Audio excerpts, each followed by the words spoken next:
If you can't measure something, then you can't manage it. So how do you know how successful something's going for the company? How do you know there's a problem in the company? You can only know if it's a problem if you're measuring it. To be able to measure something, you need to set the right processes in place to measure to begin with. So, um, for example, those calls that come in and those threats that we have, we need a process to measure them to begin with. So I think the team is the most important thing. Okay. I think that's what the organisation is based around, team capability. Without the team, there's nothing really to measure or talk about, and it sort of is the central fulcrum to what is required. So nice. Keen on investing in teams rather than projects. Well, so without the team, you can't really measure anything, can you? So you need to understand the skill sets of your team, what's the capability, and then the processes and the measurement comes over afterwards. From my point of view, I think it is the customer, because with no customer you have no team, and there's no reason to measure anything. But measuring in a new digital world where we currently are, automatically would imply technology. So it would almost say, basically technology, it should be on the bottom. The technology here sits underneath the stuff you measure, or actually underneath the processes.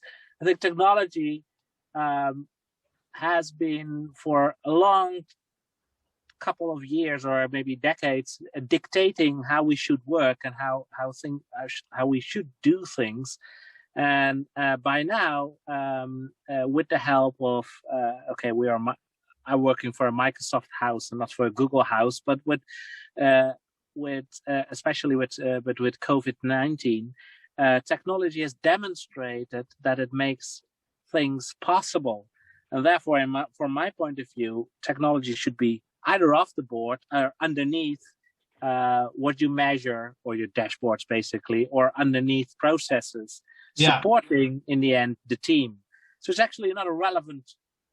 It shouldn't be a relevant discussion. That's a great point. This method of facilitation is there to encourage alternative perspectives and points of view. And look where Tycho's put the technology symbol. I love it. We attract these kind of views. No, I think it's a fair point, and I think that's where we need to be. I see a lot of technology that is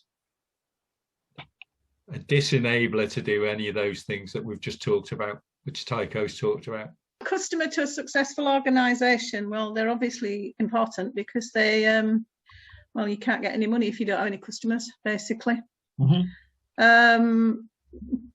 But are they more or less important than anything else? Well, they're more important than lots of the enablers, which are the other things that I think are around the board. The staff are obviously the important thing. Yeah.